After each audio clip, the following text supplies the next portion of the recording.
G'day and welcome to another episode of Cuppa with the Jesuit. I'm Father Robin Koning, the Provincial Assistant for Vocations. It's good to be here with you.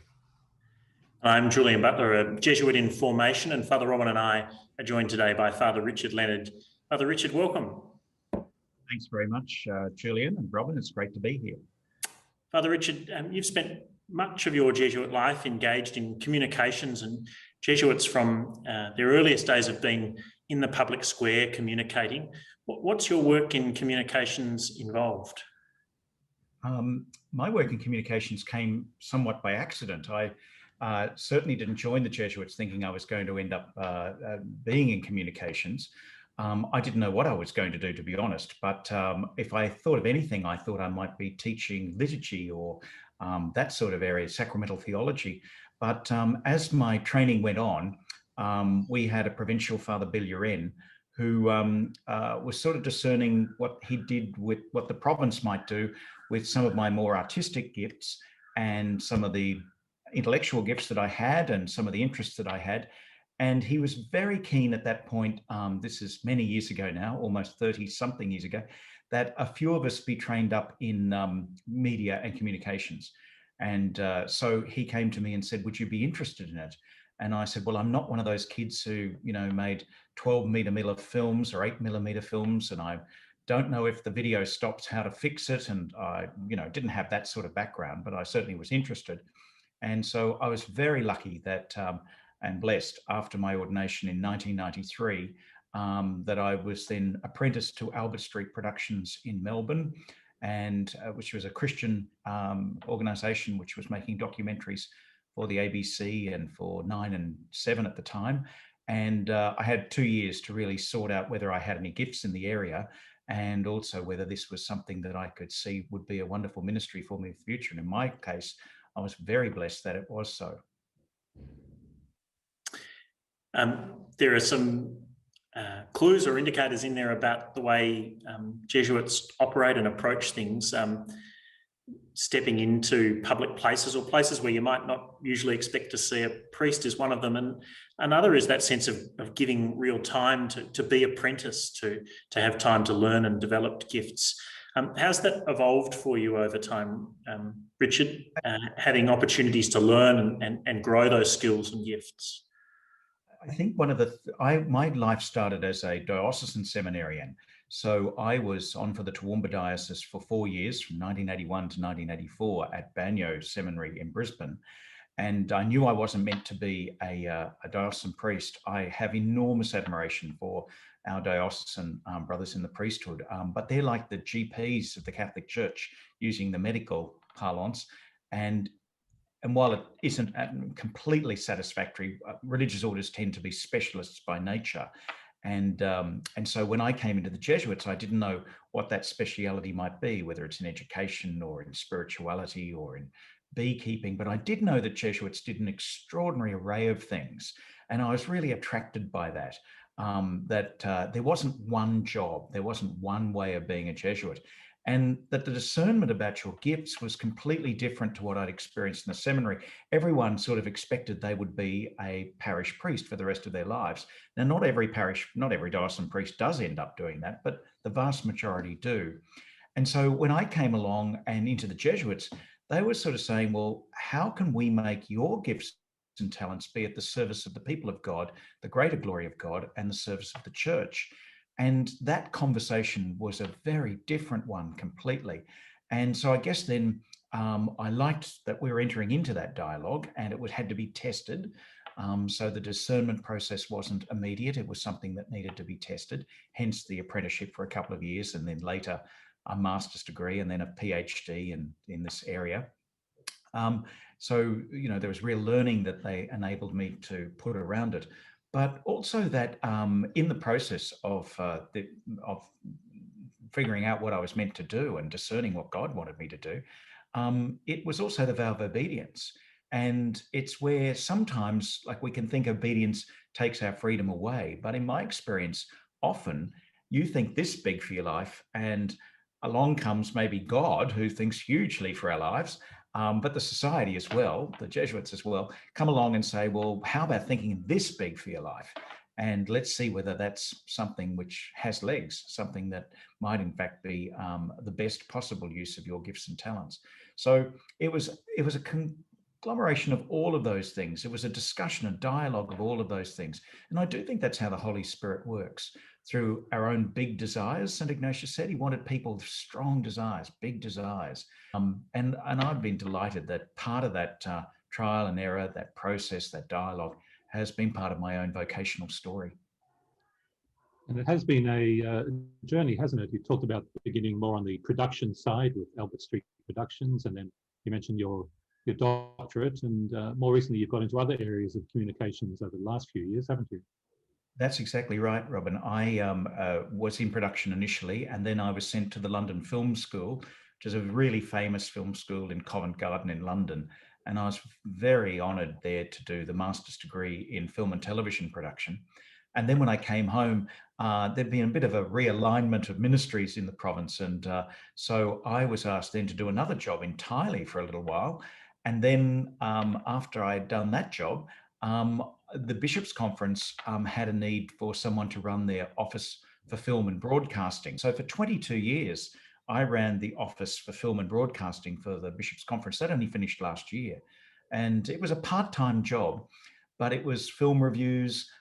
It was consultancy for various groups who wanted to write things about the church. So I read a lot of scripts, trying to help them not make too many egregious errors if they had nuns, brothers or priests or the Catholic Church in it, or had a liturgy and they wanted some advice about how to get that right. I can't say they always followed my advice, which when I saw the end result, I was rather annoyed about, but that's another story. They're perfectly at liberty to reject my advice.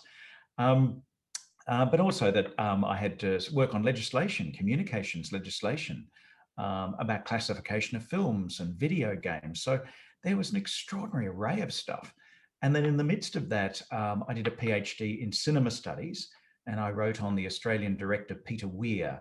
And I had a look at the commentary of his work by quite secular people who say that he's mystical, that his films are mystical. So I was coming to grips in my work about what does that mean when secular people describe secular work, but use highly, highly religious language. And is that just a loose use of language? Or in fact, whether they realize it or not, they're saying something quite profound about the human spirit and about our desire for searching for something more, for greater stories and connecting us to something greater, even though they wouldn't necessarily be comfortable with more explicitly theological language. So I really liked my PhD, and it eventually got published as a book, and The Mystical Gaze of the Cinema, the films of Peter Weir. And then that launched me into really a dialogue between theology and culture. And the way that I've often looked at culture is through the lens of television and film, particularly popular television and popular film, and which is an unusual take for someone in the church to take, but it's proved to be very helpful. And so then in more recent years, I've written several books trying to maintain that dialogue between the tradition of the church on one side and then what culture might be asking or demanding or seeking on the other. And I've been very blessed to be in that space and then work with teachers in schools and people in healthcare and social services settings, development aid agencies, all for the church, and trying to help us all grapple with how we can best communicate the message right here and now. Father Richard, where do you see the needs as you engage with teachers and educators and people in social ministries of the church, as you, in your writing, break open, make accessible the faith? What are the challenges of doing that in contemporary culture and the challenges that people talk to you about?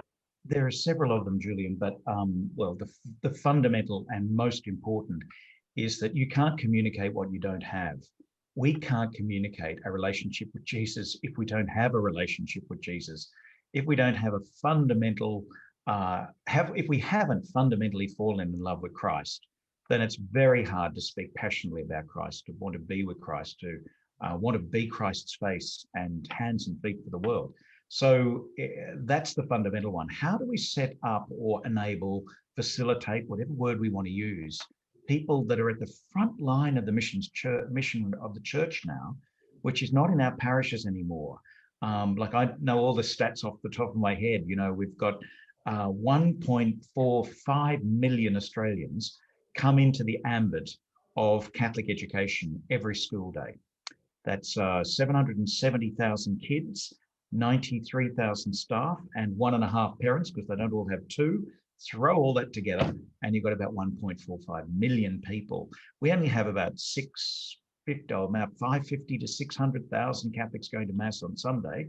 I wish it was more. So it's double that and more are coming into the ambit of our schools.